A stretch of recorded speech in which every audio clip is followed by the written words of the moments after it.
Hello, friends. Hey, friends. The Cinemondo podcast with Kathy and me.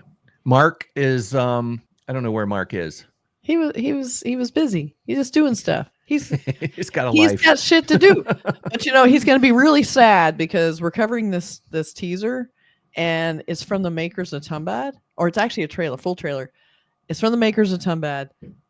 That was probably one of the best Indian films I've seen. And this is one of the first ones I've seen. When we started getting into the Indian film treasure chest, I call it. Yes. It's like we started, I started with Bahubali and War and all the kind of big classics. And then someone's like, oh, you got to see Tumbad. We got a lot of requests for Tumbad. Yeah. I'm like, okay. So it's a cool, small, really smart, weird horror film. And I've not seen many horror films in Indian films. So it's still kind of new. So it was very unique.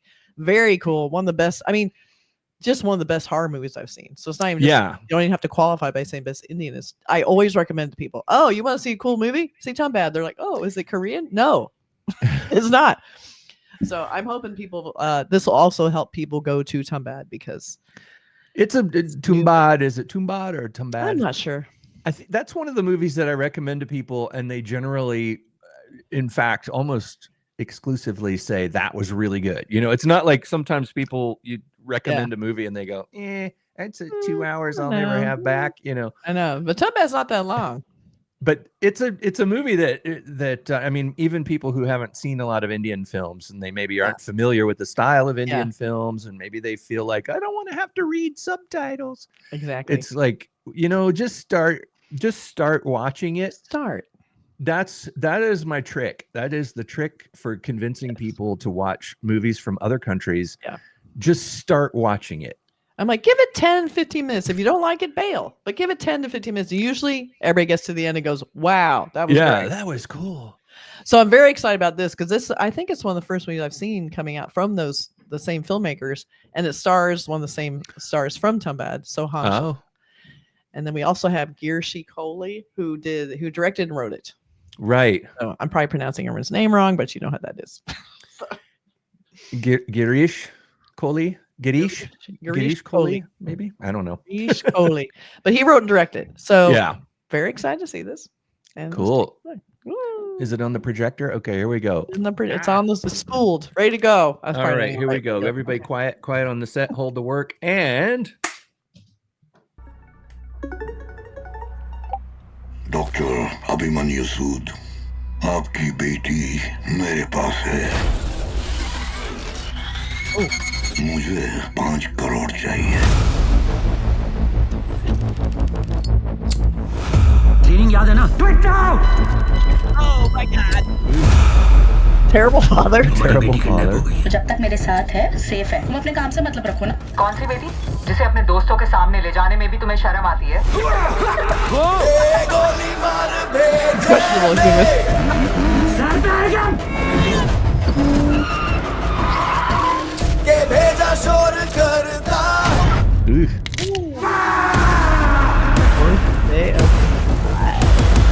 Vedika school में नहीं है अभी।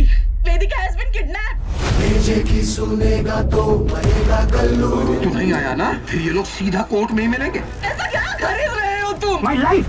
तू करेगा दूसरा मरेगा कल्लू। तुम देख क्यों नहीं पा रहे? Even in India, clowns are जा रहे हैं तुम्हें। आगे एक टनल आएगा, वहाँ बैग फेंक के रखना मत। मैं जेल जा सकता हूँ। पुलिस मेरे पीछे पड़ी है।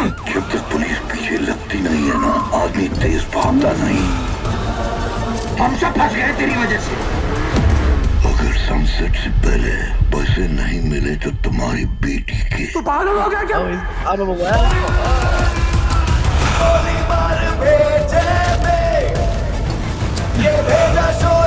I know I'm not perfect, but trust me, I'll get it back.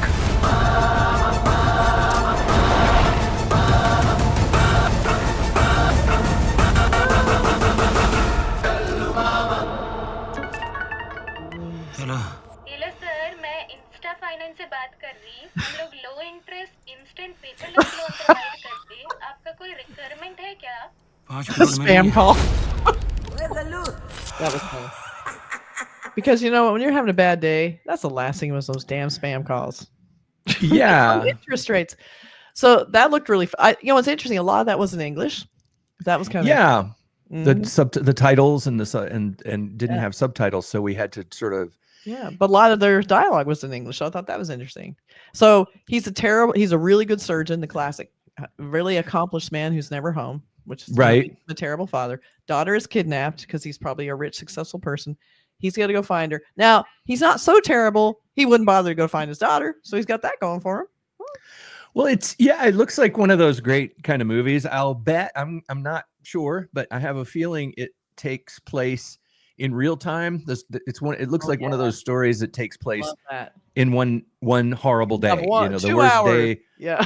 One chunk of time. Like, the movie After Hours by Martin Scorsese. Yep. And the movie Falling Down with Michael Douglas, where somebody who lives a normal life ends up having a really abnormal experience. Yes. And those are kind of like, what do you do when something really terrible happens and you're forced to kind of go back to your primal self and survive and all this kind of stuff, things that us day-to-day normal people don't usually encounter. And it's kind of, those kind of stories are fun, pushing a person to their extremes.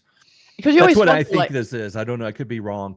No, I think, clearly it's kind of like, don't tell the police or we'll kill her. So he has to do all this, and he's going on like a scavenger hunt. Like they're probably calling him, tell where to go next. Right. Showing him videos of her being tortured or in some creepy dungeon looking place.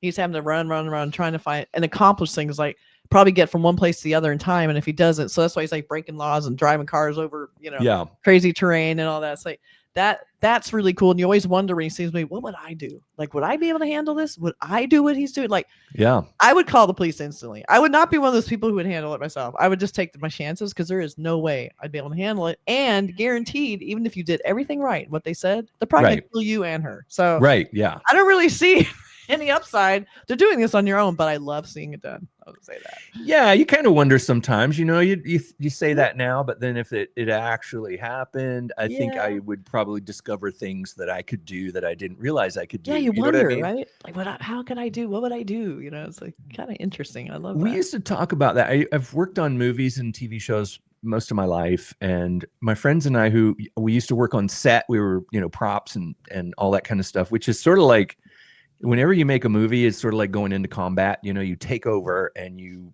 mobilize and you do this and you do that, and you're constantly putting out fires and you're constantly working. And it's a great job for someone younger than me.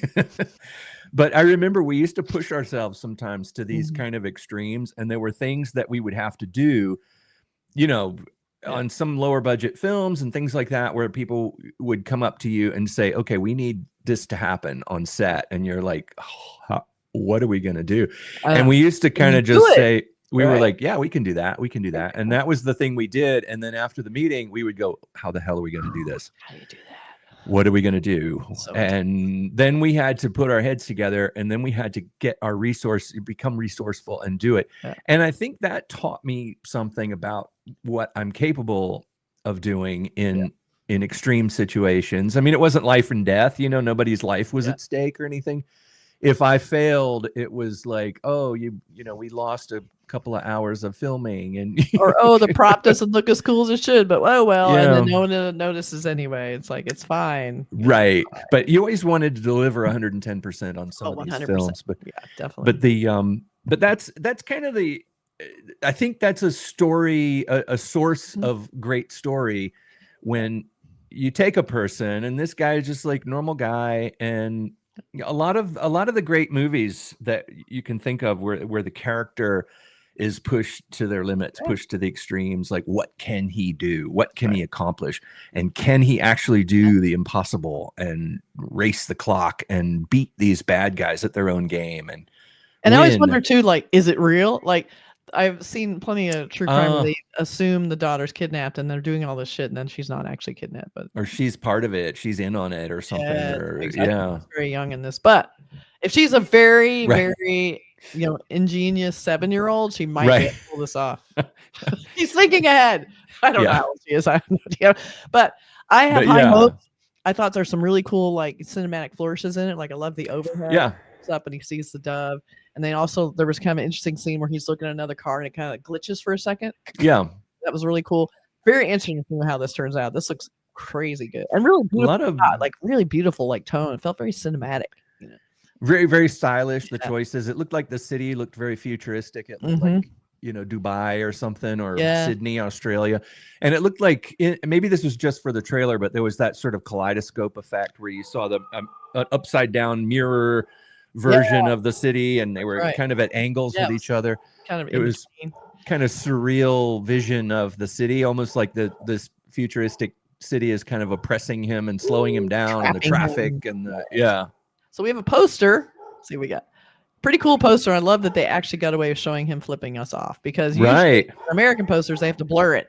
Yeah. Oh, and even the blur is funny because you know what it is. So the blur it makes it worse. But interesting how he's standing on a big, almost like a spiral target, almost like I don't know. Yeah, that's kind of interesting. I wonder if that's relevant. Oh, we got a very mad dog out there. He's also got a classic like duffel bag full of cash. And he's got his car. They spent a lot of time making this car look super cool. So they were probably giving that car to promote a little bit in this movie, which they do in American movies too. They loan out those cars. Looks really cool. And he looks frazzed. Yeah. His hair's a little bit out of place, just a little. It kind of reminds me of the poster for Falling Down with Michael Douglas, where it's it's not, that movie is, a little bit different, of course, you know, but it's a kind of one man against the world, one man having the worst day of his life, kind of a poster, but it was kind of an iconic poster. Michael Douglas standing there against the city, city of Los Angeles. Like the city of Los Angeles is his enemy, and he's there he is, and he's on this kind of pedestal, and he's ready to go to war. Yeah, and he's got his shotgun, I guess. It's almost a shotgun. A tale of urban reality. Yeah. And the thing that was funny about this movie is it was, set in LA, and it was about how messed up LA is and how people are crazy, and everything in it is still relevant. Right. It's still exactly the same. I know, and you can see, and I go crazy. Same thing he's doing. I just don't go kill people, but I don't know if he killed people, but he did do a lot of damage. But no kidnapping. It was just him running wild. Whereas this it was kind of an after hours wild, kind of thing where you get trapped back before cell phones. You know, he didn't have his cell phone, so he wasn't able to call anybody to help him. He was on his own in the wasteland. And and this one, it's like the cell phone is kind of his trap, where they have to keep calling him. Right. So I love he keeps getting these calls to tell him where to go, and then he gets a spam call. That was a funny way to end it. Yeah, that was pretty cute. So it has a little bit of a wing, little bit. Yeah. All right, you better go see who your dog is killing right now. He's like, I ate that movie. He's so mad. He's so a mad dog. A little cameo by Burk's dog in this. I know. You're welcome. All right. Tell us what you think about this trailer. If you know any more details about the plot or anything special little Easter eggs we missed, let us know. It's probably coming on streaming very soon, so keep an eye out for it. Cool. All right. Bye.